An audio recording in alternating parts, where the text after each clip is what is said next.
এই গরু হারিয়ে গেল। গরুকে অনেক খুঁজেও আর পাওয়া যায়নি। লোকটি প্রায় পাগল হয়ে উঠল নিজের প্রাণের গরুর জন্য। সে শেষমেশ পুরস্কার ঘোষণা করল যে তার গরুকে এনে দিতে পারবে তাকে মহাপুরস্কার দেওয়া হবে। এই শুনে সবাই ব্যস্ত হয়ে পড়ল গরু খুঁজতে। অন্যদিকে দেখা যায় এক মহিলা তার ছোট বাচ্চাকে নিয়ে এক নির্জন এলাকায় আল্লাহর ইবাদত করছে। তারা তাঁবু বানিয়ে তাতেই আল্লাহর ইবাদতে মশগুল। তাদের আহার আল্লাহ তাআলা থেকে নেমে আসত। তাদের জন্য ছিল নহরের পানি আর গাছে থাকা প্রতিদিন 2 আনার। এই পানি আর আনার খেয়ে তারা পার করে দিলেন জীবনের 70 বছর। মহিলাটি বৃদ্ধ হয়ে গেল। ছোট ছেলেটিও বৃদ্ধ বয়সে উপনীত হল।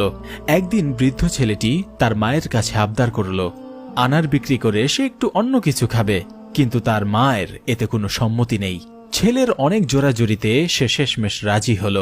ছেলেটি বাজারে গিয়ে আনার 2 বিক্রি করে বিভিন্ন ধরনের খাবার কিনে নিয়ে এলো। ছেলেটি তার মাকে ছাড়া খাবে না, তাই শত রাগ উপেক্ষা করে বৃদ্ধা মহিলাটি খাবার খেল।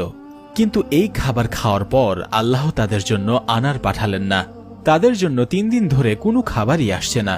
এটা দেখে বৃদ্ধা মহিলা বলে উঠলেন, দেখেছিস, বলেছিলাম আমি তোকে, আল্লাহ আমাদের যা দেয় তা নিয়ে আমাদের সন্তুষ্ট থাকতে হয়, বেশি লোভ থাকা ভালো নয়। বৃদ্ধ ছেলেটি কিছু বলল না। পরদিন সকালে তারা দেখতে পেল গত 2 দিন ধরে দরজার সামনে শুয়ে থাকা গরুটি আজ দাঁড়িয়ে আছে। তাদের উদ্দেশ্য করে বলে উঠল, আমি তোমার জন্য হালাল, আমাকে বক্ষণ করে তোমরা খাবার নিবারণ করো।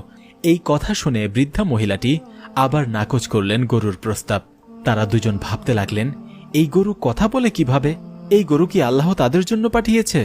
ছেলেটি তার মায়ের কাছে গিয়ে বুঝাতে থাকে, আল্লাহ তাদের আনারের বদলে এখন গরু খাওয়াচ্ছে।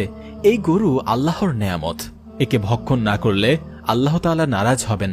তাই বৃদ্ধা মহিলা ছেলের কথা শুনে গরুটিকে জবাই করার প্রস্তুতি নিলেন। এই দিকে কোথাও খুঁজে পাওয়া যাচ্ছে না ধনী ব্যক্তির গরুটি। এক মহিলা খবর পেলেন গরুটি নির্জন এক এলাকায় যেতে দেখা গিয়েছে।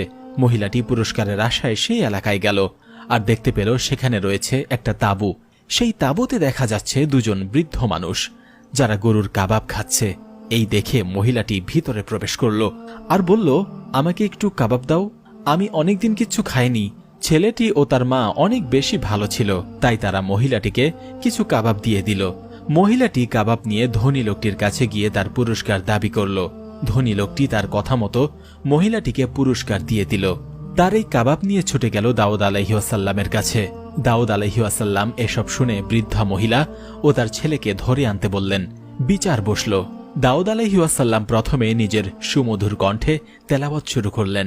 তারপর তিনি সব ঘটনা বললেন।